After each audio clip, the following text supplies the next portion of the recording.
Shalom Bapak Ibu, Saudara yang dikasihi dalam Tuhan. Saya berharap Bapak Ibu ditemukan dalam kondisi baik-baik saja dimanapun Bapak Ibu berada saat ini. Kembali lagi bertemu dengan online service PD Moria dan Immanuel. Siang hari ini saya berharap Bapak Ibu bersama dengan keluarga bisa mengikuti online service ini. Ajak keluarga, suami istri, anak-anak untuk menyembah Tuhan selama 1 jam ke depan. Dan juga mendengarkan firman Tuhan. Mari kita berdoa Bapak Ibu Saudara. Kami mengucap syukur buat segala kebaikan-Mu Tuhan.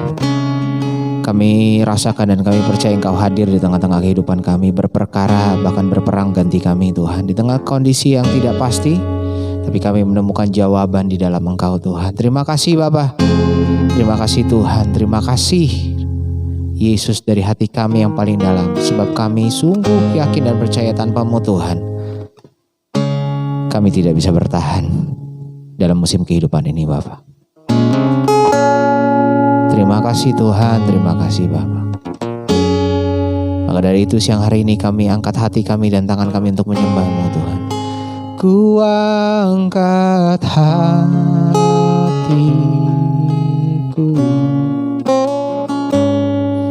ku pandang kekudusan-Mu. Saat ku sembah, ku puji-Mu, ku rasakan kehadiran-Mu Tuhan. Lebih lagi, ku angkat hatiku,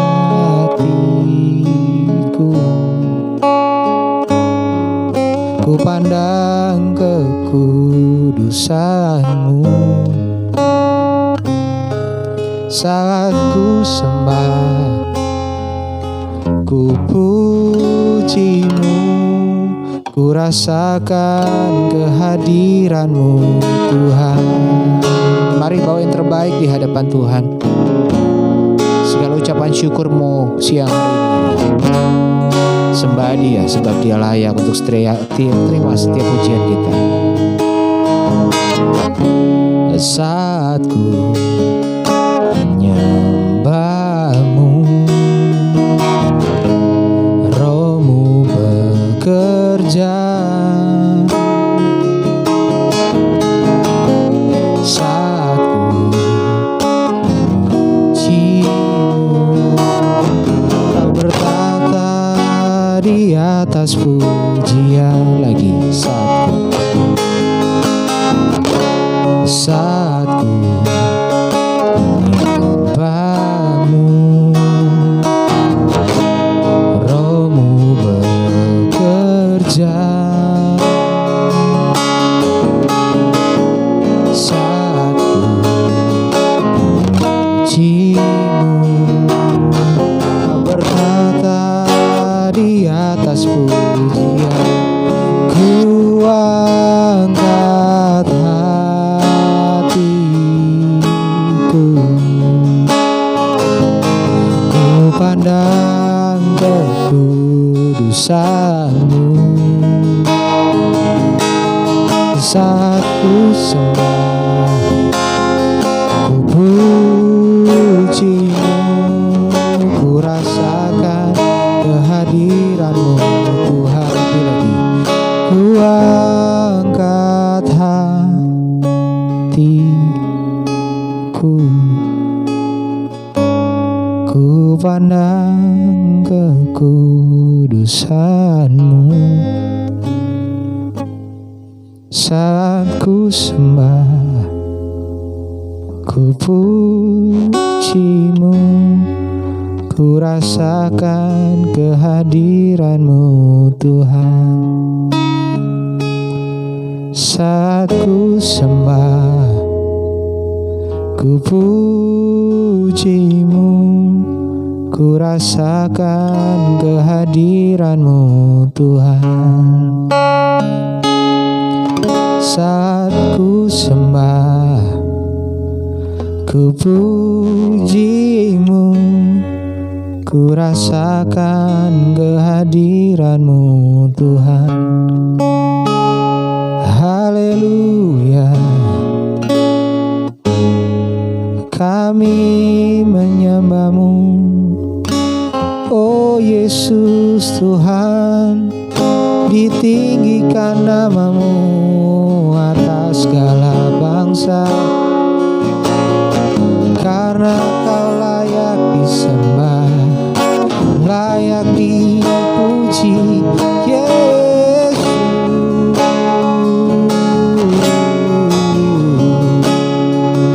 Haleluya, kami menyembah-Mu, Yesus.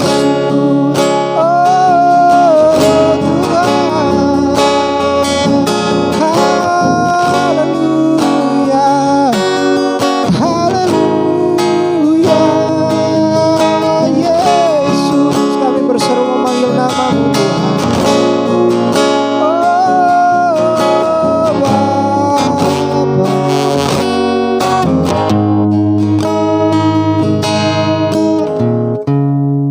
kami berseru memanggil nama-Mu, Yesus Tuhan, Juru Selamat kami, kekuatan kami, kota benteng kami, pengharapan kami.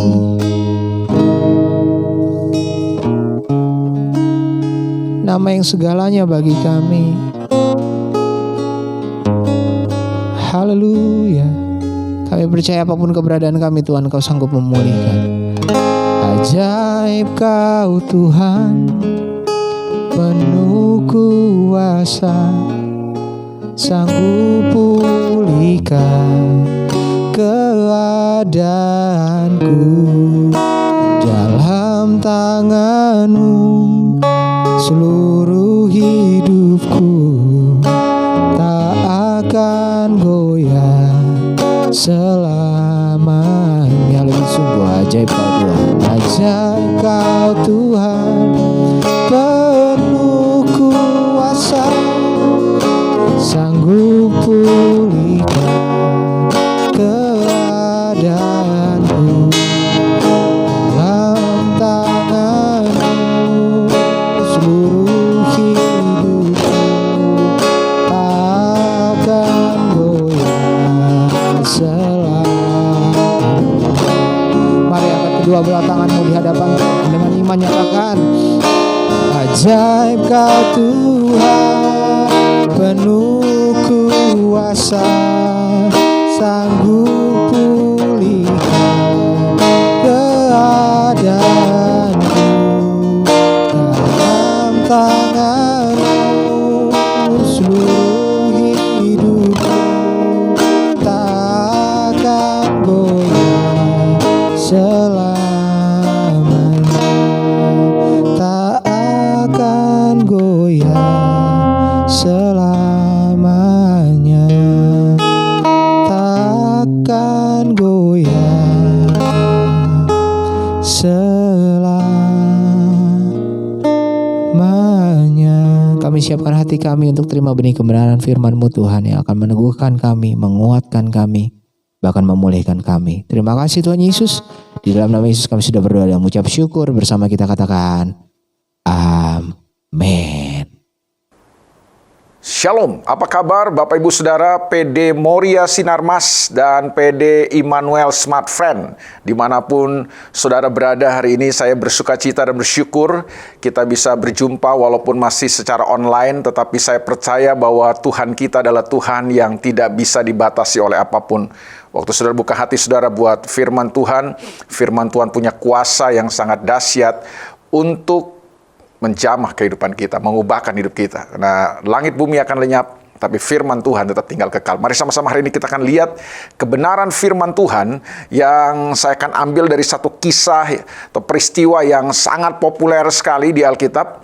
Saya percaya bahwa saudara banyak yang sudah mengetahui kisah ini. Ini peristiwa yang atau bagian firman Tuhan yang banyak sekali dibahas, khususnya di masa pandemi ini. Mungkin ada banyak sekali pendeta dan hamba Tuhan yang sudah bahas dari bagian firman Tuhan ini tentunya. Tetapi tidak ada salahnya untuk kita lihat lagi dalam kesempatan kali ini. Kita ingin menarik atau mengambil beberapa prinsip kebenaran penting daripada kisah ini. Nah, mari sama-sama kita akan lihat di dalam Markus pasal yang keempat, ayat yang ke-35 sampai ayat yang ke-41. Saya ulang sekali lagi, Markus pasal 4 ayat 35 sampai 41. angin ribut diredahkan. Pada hari itu, waktu hari sudah petang, Yesus berkata kepada mereka, "Marilah kita bertolak ke seberang." Mereka meninggalkan orang banyak itu lalu bertolak dan membawa Yesus beserta dengan mereka dalam perahu di mana Yesus telah duduk, dan perahu-perahu lain juga menyertai dia. Lalu mengamuklah tofan yang sangat dahsyat dan ombak menyembur masuk ke dalam perahu sehingga perahu itu mulai penuh dengan air. Pada waktu itu Yesus sedang tidur di buritan di sebuah tilap. Maka murid-muridnya membangunkan dia dan berkata kepadanya, "Guru, engkau tidak peduli kalau kita binasa?" Ia pun bangun menghardik angin itu dan berkata kepada danau itu, "Diam, tenanglah." Lalu angin itu reda dan danau itu menjadi teduh sekali. Lalu ia berkata kepada mereka, "Mengapa kamu begitu takut? Mengapa kamu tidak percaya?" Mereka menjadi sangat takut dan berkata seorang kepada yang lain, "Siapakah gerangan orang ini sehingga angin dan danau pun taat kepadanya?" Nah, saudara yang saya kasih dalam Tuhan Yesus Kristus, setahun sudah masa pandemi ini berlangsung di negara kita. Bahkan pandemi ini bukan hanya di negara kita, hampir seluruh bagian di dunia ini mengalaminya. Dan dampak daripada pandemi ini telah memukul banyak sendi kehidupan. Terjadi banyak perubahan-perubahan dalam kehidupan. Ada perubahan-perubahan yang kita alami dalam semua lini kehidupan, dan ini hampir melanda semua umat manusia. Kita semua sedang diperhadapkan dengan perubahan demi perubahan.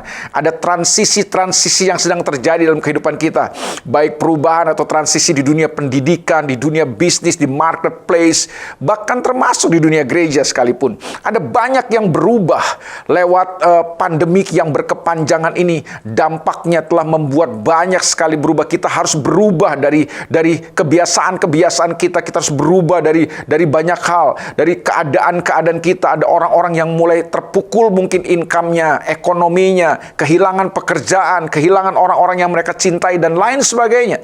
Itu sebabnya kita perlu menyesuaikan lagi dengan situasi-situasi keadaan-keadaan yang sedang kita hadapi hari-hari ini. Inti yang saya mau sampaikan adalah bahwa Tuhan sedang membawa kita, sebagian besar kita hari-hari ini, masuk dalam transisi demi transisi yang terjadi lewati masa pandemik ini. Tapi yang paling penting adalah sebenarnya lewati masa transisi ini, apa sih sebenarnya sikap kita, atau bagaimana sebenarnya kita meresponi semua situasi ini. Dan saya percaya bahwa Tuhan bukanlah Tuhan yang sekedar mau membawa kita berpindah dari satu titik ke titik yang lain, dari satu keadaan-keadaan yang lain. Tapi yang Tuhan inginkan adalah sesuatu yang jauh lebih penting daripada sekedar perpindahan atau perubahan itu sendiri. Nah, ini yang kita akan coba temukan dari peristiwa yang sangat luar biasa, yang sangat terkenal dalam perjanjian baru ini. Perhatikan ayat yang ke-35, suatu hari katanya, waktu hari sudah petang, Yesus berkata kepada murid-muridnya atau kepada mereka, "Marilah kita bertolak ke seberang." Jadi bertolak ke seberang itu merupakan inisiatif dari Yesus. Dan saya percaya bahwa kalau Tuhan yang berinisiatif untuk membawa murid-murid dari satu titik ke titik yang lain atau ke tempat yang namanya di seberang sana, saya percaya bahwa Tuhan mau melakukannya dengan cara dia, dengan kemampuannya, dengan kehendaknya. Nah, ini yang paling penting, saudaraku, bahwa Tuhan ingin membawa kita lewat semua situasi ini untuk tertuju atau untuk kepada satu yang dia mau, tujuan-tujuan dan maksud-maksud Tuhan. Nah, ini penting. Nah, itu sebabnya apa yang kita bisa pelajari daripada kisah ini? Yang kita bisa pelajari dari kisah ini, prinsip penting yang pertama, prinsip kebenaran yang saudara perlu tangkap hari ini adalah bahwa lewati semua transisi-transisi ini, lewati semua perubahan-perubahan yang sedang terjadi hari-hari ini, Tuhan mau supaya kita berfokus kepada tujuan dan maksud-maksudnya dalam kehidupan kita. Saya ulang sekali lagi, prinsip penting yang pertama yang saya mau sodorkan kepada saudara dari kisah ini adalah bahwa lewati semua transisi-transisi ini, lewati semua perubahan-perubahan yang sedang terjadi dan melanda semua umat manusia dalam dunia ini, Tuhan mau supaya kita berfokus kepada tujuan dan maksudnya. Bukan berfokus kepada situasi dan keadaan kita, bukan berfokus kepada badainya. Nah, pertanyaannya adalah, mengapa di tengah-tengah perjalanan ini kan tiba-tiba datang angin tofan, angin sakal, gelombang, ombak, badai datang menerpa perahu mereka. Nah, mengapa Yesus mesti dapat tidur tenang? Dia tetap dapat beristirahat di tengah badai, sementara murid-muridnya ketakutan. Sederhana. Persoalannya ada di sini. Karena Yesus berfokus kepada tujuannya. Dia tahu dia akan sampai di seberang. Dia tahu dia akan ke seberang. Nah, itu sebabnya dia tetap tenang. Karena dia tahu dia akan ke seberang. Itulah tujuannya. Sementara murid-murid, kenapa takut? Karena murid-murid terlalu berfokus, terlalu tertuju perhatiannya kepada badainya, kepada situasi dan keadaannya. Nah, hari ini saudaraku, bagaimana kita bisa tetap berespon benar? Bagaimana kita tetap bisa bersikap benar di tengah-tengah perubahan-perubahan yang sedang terjadi hari-hari ini? Di masa-masa transisi yang sedang terjadi hari-hari ini, kita harus berfokus kepada maksud dan tujuan-tujuan Tuhan, bukan berfokus kepada situasi dan keadaannya. Transisi itu apa sih? Transisi itu kan perpindahan dari satu titik ke titik yang lain, dari satu tempat ke tempatan yang lain, sebuah proses perpindahan. Nah, yang penting dari masa transisi kan bukan berpindahnya semata, tapi bagaimana sikap kita, bagaimana respon kita, bagaimana reaksi kita, bagaimana kita menyikapi dalam proses perpindahan ini. Nah, itu yang seringkali yang terjadi lagi nih, kita tersapu di masa-masa transisi ini, kita tergilas dengan semua perubahan-perubahan ini hanya karena kita bersikap salah, kita bereaksi salah, kita berespon salah, kita buat keputusan dan pilihan-pilihan yang salah dalam masa-masa transisi, dalam masa-masa perubahan ini. Itu yang membuat akhirnya kita tidak mendapatkan apa-apa dalam kehidupan. Nah, belajar dari peristiwa ini adalah gini, mari berfokus kepada tujuan dan maksud Tuhan dalam kehidupan kita. Ingat, Tuhan kita adalah Tuhan yang selalu bergerak dan bekerja dengan maksud dan dengan tujuan. Tuhan bukan Tuhan yang serampangan, Tuhan yang gerasa-gerusuk. Tuhan kita bukan Tuhan yang bekerja tanpa rencana, tanpa tujuan. Semua yang Dia ciptakan, semua yang Dia kerjakan selalu punya maksud dan tujuan, saudaraku. Nah, menemukan maksud dan tujuan Tuhan itu akan menolong kita untuk menjadi pribadi-pribadi yang bisa bersikap benar, berespon benar, membuat pilihan dan keputusan yang benar di masa-masa perubahan ini, di masa-masa transisi ini. Itu sebabnya, saudaraku, sekali lagi saya ulangi, berfokuslah kepada tujuan dan maksud Tuhan. Tuhan ingin membawa kita ke seberang. Yesus tahu Dia akan sampai di seberang, dan di seberang sana ada sesuatu yang sangat luar biasa yang Tuhan sedang siapkan. Kalau saudara baca nanti dalam Injil Markus pasal yang kelima ayat yang pertama, setelah peristiwa ini, di seberang sana ternyata ketika mereka sampai di seberang, ada seorang yang kerasukan begitu banyak roh jahat. Seorang yang ada di kota Gerasa sedang kerasukan, dan disitulah mereka melayani orang ini, dan orang ini bisa dibebaskan. Ada sesuatu yang besar yang sedang Tuhan siapkan buat murid-murid. Nah, itulah tujuan dan maksud Tuhan lewati semua proses perjalanan ini. Semua ini terjadi karena Tuhan mau membawa murid-muridnya punya pengalaman supaya murid-muridnya kemudian mengalami sesuatu peningkatan, sesuatu yang lebih besar lagi. Nah, itu sebabnya berfokuslah kepada tujuan, bukan kepada situasinya. Persoalan terbanyak dari kita hari ini, kenapa seringkali kita gagal menemukan tujuan-tujuan dan maksud Tuhan dalam kehidupan kita, dalam segala situasi yang Tuhan kerjakan dalam hidup kita, hanya karena kita berfokus kepada situasinya, kita berfokus kepada keadaannya, kita berfokus kepada kesulitan-kesulitannya, kita lebih berfokus kepada badainya, bukan berfokus kepada maksud Tuhan, tujuan-tujuan Tuhan dalam semua situasi ini, saudara. Waktu saudara dan saya berfokus kepada tujuan dan maksud Tuhan, percayalah saudaraku, kita akan menemukan hal-hal yang luar biasa. Kita akan tetap bersikap tenang. Kita tidak akan gerasa-gerusuk. Kita tidak akan buat keputusan-keputusan yang ngawur dalam kehidupan, karena kita tahu tujuan kita. Kita tahu tujuan Tuhan. Kita tahu maksud Tuhan dalam semua situasi ini. Itu sebabnya saya teringat sebuah kata-kata penting dari almarhum Myles Monroe. Dia berkata bahwa begini, saudaraku, tragedi terbesar dalam kehidupan bukanlah kematian. Tragedi terbesar dalam kehidupan adalah ketika kita hidup, tapi kita nggak pernah tahu tujuan kita. Nah, itu sebabnya hari ini kembalilah kepada tujuan Tuhan. Percayalah, saudaraku, ada sesuatu yang hebat, ada sesuatu yang lebih besar, ada sesuatu yang jauh lebih baik yang Tuhan sedang siapkan buat kita di seberang sana. Nah, berfokuslah kepada tujuan-tujuan dan maksud Tuhan, supaya kemudian kita tidak gampang sekali tersapu dengan semua situasi ini, dan kita kehilangan semua yang Tuhan sedang siapkan buat hidup saudara dan saya. Hari ini saudaraku, kembalilah kepada maksud Tuhan. Temukanlah tujuan Tuhan. Berfokuslah kepada tujuan-tujuannya saudaraku. Temukan lewat setiap situasi ini apa sih yang Tuhan mau saudaraku. Nah itu yang penting. Dan saya percaya bahwa semua badai datang sebenarnya datang untuk melayani kehendak dan maksud Tuhan. Nah menemukan kehendak dan maksud-maksud Tuhan dalam kehidupan kita. Itu yang paling penting. Bukan sekedar membesarkan badainya. Nah persoalannya banyak orang terlalu membesarkan badainya. Bicarakan badainya lebih banyak daripada menemukan maksud dan tujuan-tujuan Tuhan dalam kehidupan ini. Sebabnya saudaraku, saya berdoa buat saudara supaya saudara menjadi pribadi-pribadi yang kembali kepada maksud dan tujuan Tuhan, menemukan kembali dan berfokus kembali kepada tujuan-tujuan dan maksud-maksud ilahi dalam kehidupan saudara. Saya percaya, badai apapun yang akan terjadi, situasi dan keadaan apapun yang terjadi, perubahan-perubahan apapun yang terjadi, transisi-transisi apapun yang sedang dibawa Tuhan dalam kehidupan kita, kita dapat menyikapinya dengan benar. Kita dapat meresponinya dengan benar. Karena fokus kita bukan kepada situasi dan keadaan kita, tapi kita berfokus kepada maksud dan tujuan-tujuan ilahi Tuhan dalam kehidupan saudara. Percayalah, waktu saudara gagal menangkap tujuan dan maksud Tuhan, akan terjadi abuse, akan terjadi perusakan di sana, akan terjadi pelecehan di sana. Kapan saudara tidak tahu tujuan daripada sesuatu itu ada, maka saudara akan melakukan abuse, akan terjadi pelecehan, akan terjadi perusakan, akan terjadi pengingkaran di dalam. Itu sebabnya hari ini saya berdoa supaya saudara kembali kepada maksud dan tujuan Tuhan, menemukan maksud dan tujuan Tuhan dan berfokus kepadanya, akan menolong kita untuk bersikap tenang, bersikap benar, berespon benar dalam semua situasi dan keadaan.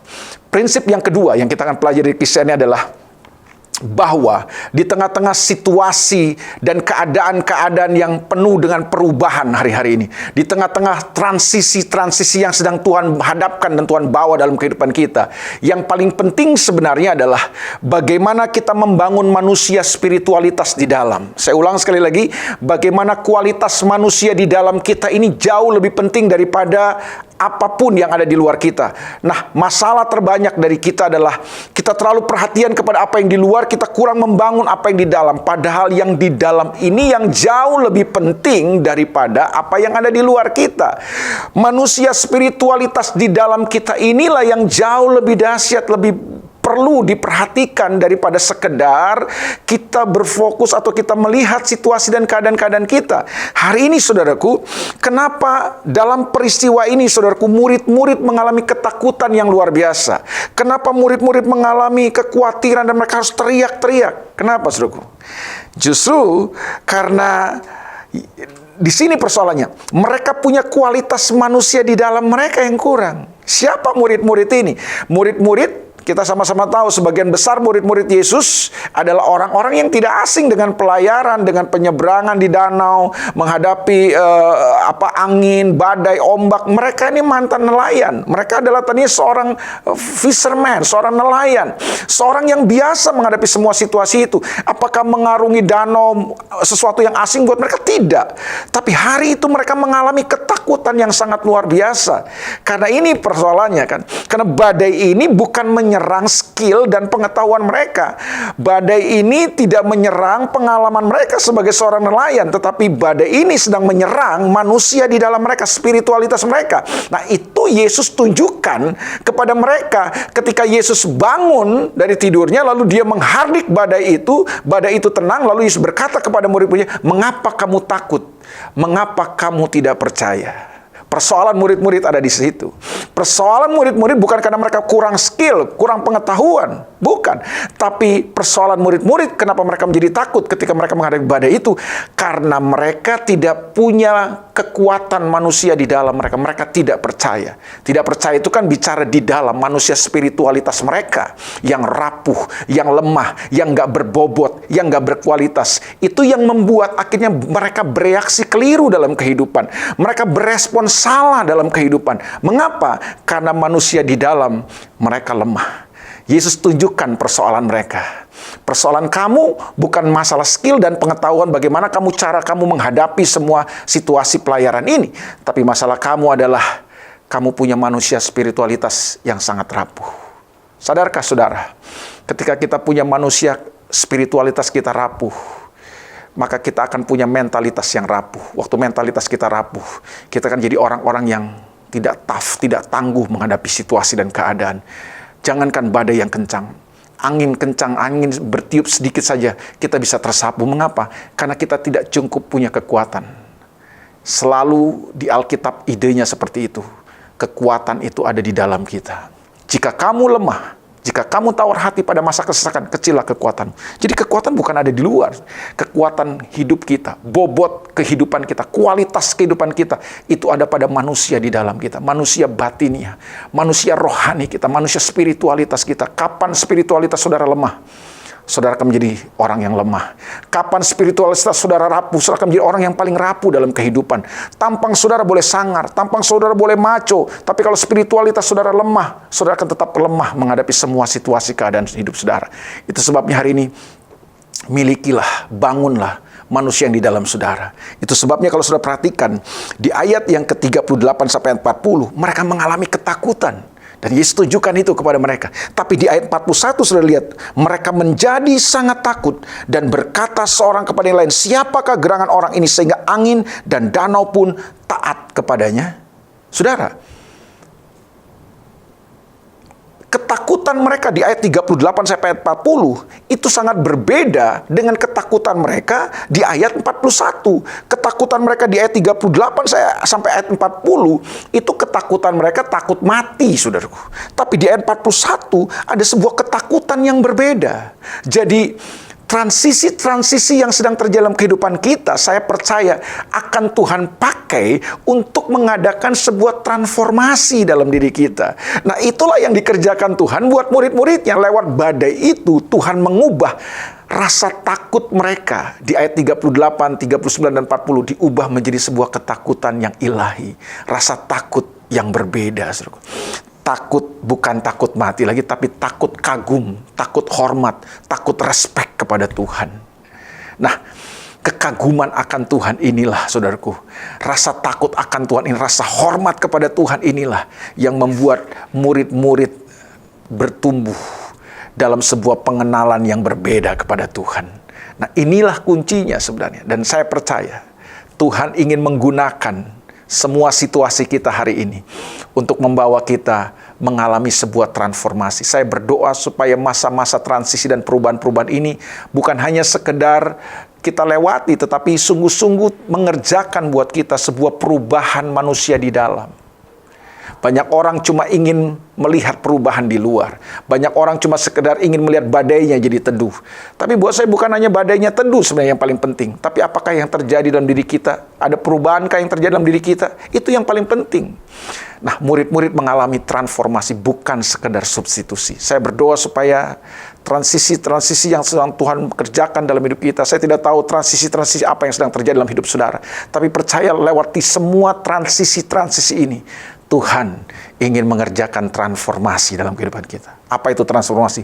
Bukan perubahan di luar, tapi perubahan yang muncul dari dalam kita. Ada sebuah rasa kagum, rasa takut kepada Tuhan, rasa hormat kepada Tuhan yang semakin lebih lagi. Itu yang akan membuat kita mampu menghadapi semua situasi kita. Kalau manusia di dalam saudara berkualitas, saya percaya apapun situasi saudara, saudara akan hadapi dan saudara akan keluar sebagai pemenang dalam kehidupan saudara. Saya percaya hari ini, saudaraku, tidak ada yang mustahil buat Tuhan. Kita akan sampai ke seberang. Dan waktu kita sampai ke seberang, kita akan lihat ada sesuatu yang besar yang Tuhan sedang siapkan buat saudara dan saya. Percayalah, saudaraku, kita akan seberangi semua masa ini. Kita akan seberangi semua transisi-transisi ini bersama dengan Yesus. Dan bersama dengan Yesus, kita akan melakukan perkara-perkara yang besar. Doa saya buat saudara, saudara terus menjadi umat-umat pemenang, umat-umat yang bertumbuh, mengalami transformasi diri, bukan sekedar substitusi, sebuah perubahan di luar, tetapi perubahan yang muncul dari dalam hidup kita. Saya berdoa supaya transisi-transisi yang sedang kita hadapi ini mengerjakan transformasi dalam kehidupan saudara. Selamat mengalami kemenangan, selamat mengalami perubahan dalam kehidupan saudara. Selamat kita hadapi semuanya, dan kita tetap berkemenangan di dalam Tuhan. Tuhan memberkati Bapak Ibu Saudara. God bless you. Mari sama-sama kita datang kepada Tuhan.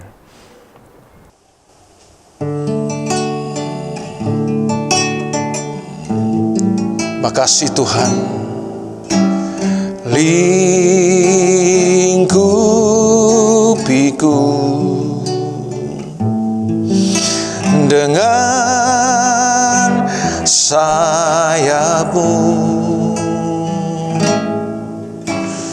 naungiku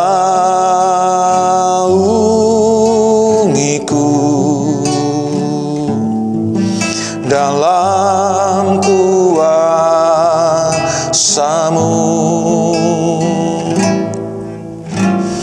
Lingkupiku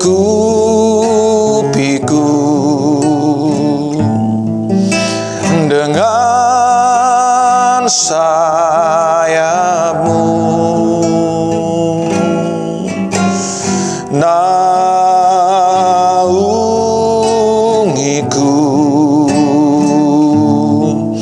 dalam kuasa-Mu.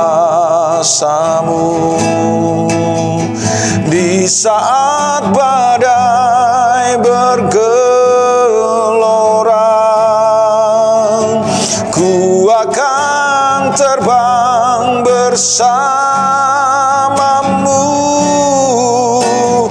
Bapa, Kau Raja atas semesta, ku tenang sebab Kau Allahku.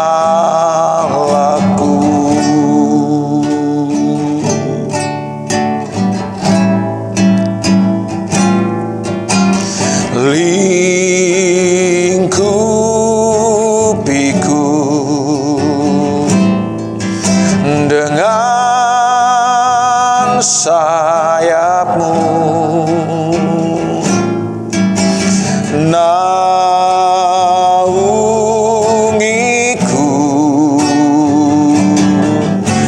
dalam kuasa-Mu.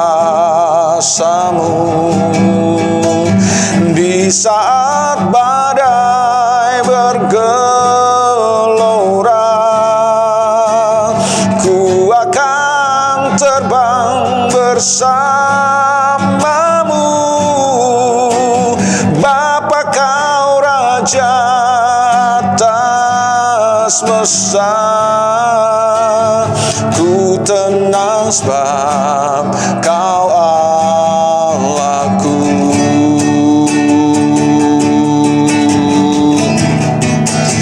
Di saat badai bergelora,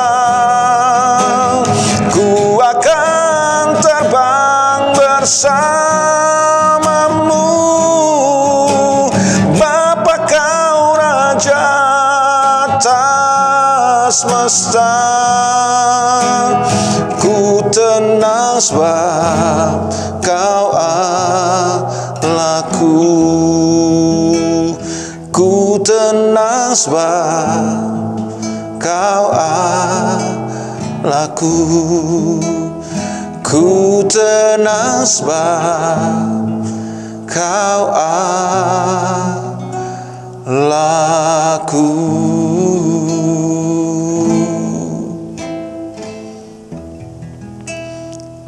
Kami percaya bahwa bersama dengan Engkau kami kuat menanggung segala perkara. Bersama Engkau kami akan keluar sebagai pemenang. Tuhan, Hamba berdoa setiap umat-Mu yang mendengarkan firman Tuhan ini, dimanapun mereka berada hari ini, biar kekuatan anugerah dan kasih karunia Tuhan, Roh Kudus memampukan mereka, lewati semua transisi dan perubahan-perubahan yang terjadi ini. Mereka tetap kuat, berfokus kepada tujuan Tuhan, dan mengalami transformasi diri dalam kehidupan mereka. Sehingga Tuhan, kami akan sampai ke seberang dan melihat perkara-perkara besar terjadi dalam kehidupan kami. Berkati umat-Mu Tuhan. Teguhkan mereka, kuatkan mereka. Apapun yang sedang mereka alami hari ini. Terima kasih Bapa. Di dalam nama Tuhan Yesus kami mengucap syukur kepada-Mu Tuhan. Mari saudara, arahkan hatimu kepada Tuhan. Terimalah berkat Tuhan. Tuhan memberkati engkau, Tuhan melindungi engkau. Tuhan menyinari engkau dengan wajah-Nya dan memberikan kepadamu kasih karunia-Nya. Tuhan menghadapkan wajah-Nya kepadamu dan memberikan kepadamu damai sejahtera yang berlimpah-limpah, yang memelihara hati, pikiran, dan seluruh kehidupanmu, mulai dari sekarang ini sampai selama-lamanya. Demi nama Yesus kami berdoa dan mengucap syukur. Yang percaya sama-sama katakan amin. Tuhan berkati Bapak Ibu Saudara. God bless you.